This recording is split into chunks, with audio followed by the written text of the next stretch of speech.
Hey everyone, thanks for being with me today. I have a question for you. Do you have someone in your life that is tough to love? I think it won't take most of us long for someone to come into our minds. If it's taking you a while, maybe you are that person for somebody else. I don't know. But I remember about 10 years ago, I was a high school pastor at a church, and I thought this was going to be a fine leadership moment where I was going to model for my volunteers, a sacrificial leadership mentality. And so I decided to take on a group of 12 freshman boys. It was my way of saying to them, hey, I'm not going to ask you to do anything that I wouldn't do myself. Right? If you're a volunteer in our student ministry, thank you so much for helping those students meet, know, and follow Jesus. Man, you are doing amazing things. But I took on this group of freshman boys, 12 of them. And in a group of 12 freshman boys, you have a lot of personalities. This particular group had some really big personalities. And there were many times that I would get done with Wednesday night small groups, and I would be absolutely exhausted because I felt like I was driving a conversation and at the same time talking to a wall. Have you ever been there?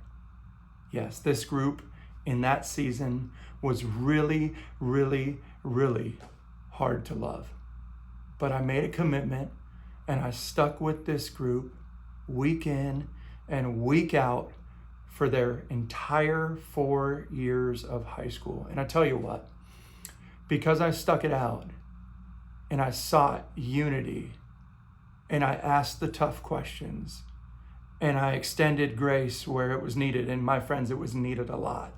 Because of all that, God did some amazing things, and I watched these 12 guys grow into men, grow into mature leaders of their peers, but also in many instances, leaders of their families because of what God had done in and through their lives.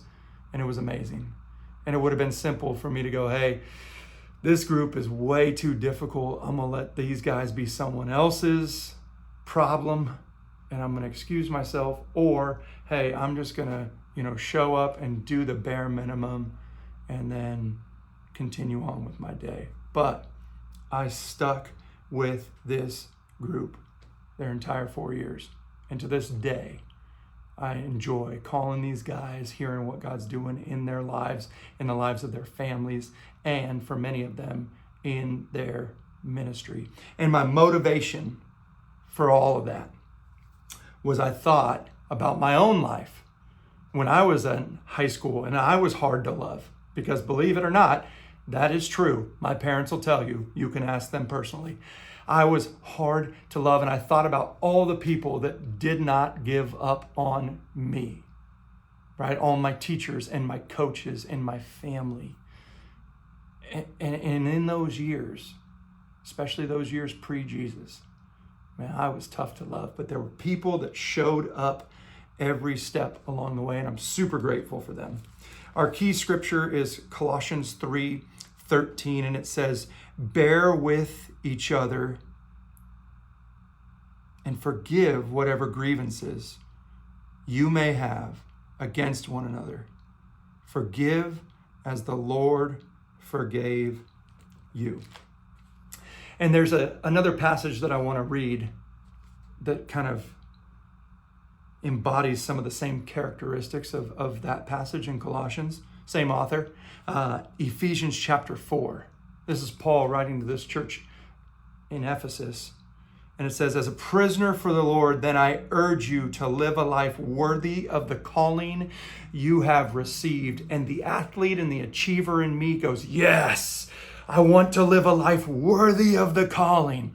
And as I read the next two verses, the things that become clear to me is not necessarily anything that I am going to be, but it's what I am going to embody.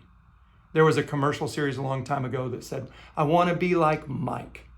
And God is not necessarily concerned with what we want to be. He is concerned about the character that we embody, and there is a difference. See, I can try and be like something. I can try in my best human Kevin-sized effort to be something that I'm not. I can work really, really, really hard at it in my own effort. But what God is ultimately interested in is that we embody the characteristics. And the difference is being like something is mimicry, while embodying something, that is transformation. That is allowing God to do a complete work and restoration in and through you. And it doesn't happen in an instant, but it happens over time as we build this thing called character. Character surrendered to who He is and who He desires for us to be as He works in and through our lives. This is what the next two verses says. It says, be completely humble. Live a life worthy of the calling that you've received. And the first phrase that it says is be completely humble. Be gentle, be patient, bearing with one another in love. Make every effort to keep the unity of the Spirit through the bond of peace. Be completely humble, which doesn't mean thinking less of yourself. It means thinking about yourself less. Be gentle, be patient, bearing with one another in love, not just those that are easy to love, but those that are hard to love. And in some seasons, desperately need you to be the one that will show up or stand in the gap. Make every effort to keep the unity of the Spirit through the bond of peace. What does it look like to live a life worthy of the calling that we have received? Be completely humble, be gentle, be patient, and be unified through the working of the Spirit in and through our lives. Once again, Colossians 3:13.